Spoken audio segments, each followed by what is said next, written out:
جب قرآن نازل ہوا اس میں ایک نام آیا 6 بار، حامان۔ سورہ غافر کی 36 نمبر آیت میں اللہ تعالیٰ بتاتے ہیں کہ فرعون کہتا ہے حامان سے ایک ٹاور کی تعمیر کرنے کو تاکہ وہ آسمانوں تک پہنچ سکے۔ اب بائبل میں بھی ایک حامان کا ذکر ہے۔ بک آف ایستھر میں حامان سازش کرتا ہے یہود کے خلاف، لیکن وہ حامان فرعون کے لیے کام نہیں کرتا۔ وہ ایک پرشین بادشاہ زرکسیس کا منسٹر تھا۔ تو 17ویں صدی میں جب کرسچن اسکالرس نے اورینٹلسٹ لٹریچر پڑھنا شروع کیا، انہوں نے قرآن پر غور کیا تو اس بات کو لے کر بیٹھ گئے کہ دیکھو قرآن میں تو غلطی مل گئی، انہوں نے نقل کری ہے ہماری کتابوں سے، اور وہ بھی غلط نقل کری ہے، نعوذ باللہ۔ حامان تو پرشیا میں تھا، مصر میں نہیں، وہ بھی فرعون کے 1000 سال بعد۔ لیکن پھر کیا ہوتا ہے، 19ویں صدی میں کرسچن اسکالرس کا ایک میجر گروپ اسی بک آف ایسٹر کو صحیح اور ریلائبل ماننے سے منع کر دیتا ہے، اور بعد میں جوئش انسائکلوپیڈیا بھی کہتا ہے کہ اس کتاب کی کوئی تاریخی اہمیت نہیں ہے۔ لیکن پھر ہوتی بڑی غضب کی چیز ہے۔ جولائی 1799 میں ایک پتھر ملتا ہے،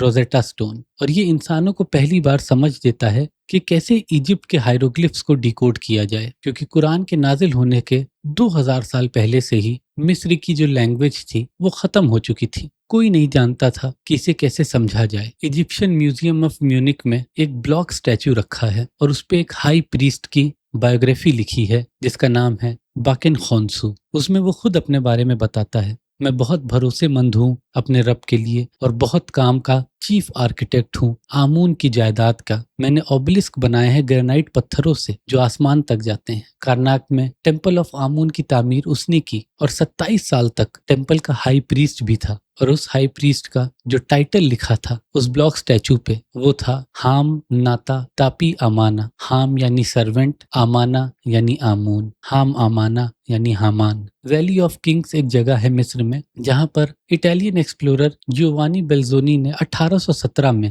رامسیس II کا مقبرہ ڈھونڈا، وہی فرعون جو موسیٰ علیہ السلام کے وقت پہ تھا۔ 1976 میں اس کے جسد کو پیرس لایا گیا اور ڈاکٹر موریس بوکائل نے اس پر سٹڈی کری۔ انہوں نے پایا کہ اس میں نمک بہت زیادہ ہے۔ اسے کسی نے بتایا کہ قرآن میں لکھا ہے کہ وہ ڈوب کر مرا تھا۔ پہلے تو وہ اس بات کو اگنور کرتا ہے، لیکن پھر جب اسے سمجھ نہیں آیا کہ اس کی موت کی وجہ کیا ہو سکتی ہے تو اس نے فائنلی قرآن پڑھا، لیکن اسے اور تسلی چاہیے تھی تو وہ مصر گیا۔ وہاں اس نے پتہ کیا کہ حامان نام کا کوئی آدمی تھا کیا۔ ڈاکٹر موریس بوکائل کو مصر میں ایک لسٹ ملتی ہے، اسی کارناک ٹیمپل کے بنانے والوں کا نام ہوتا ہے اس میں، اور اسی میں آتا ہے master of query and masons, یعنی پتھروں کی دیکھ ریکھ کرنے والا اور مین آرکیٹیکٹ، اس کا نام تھا حامان۔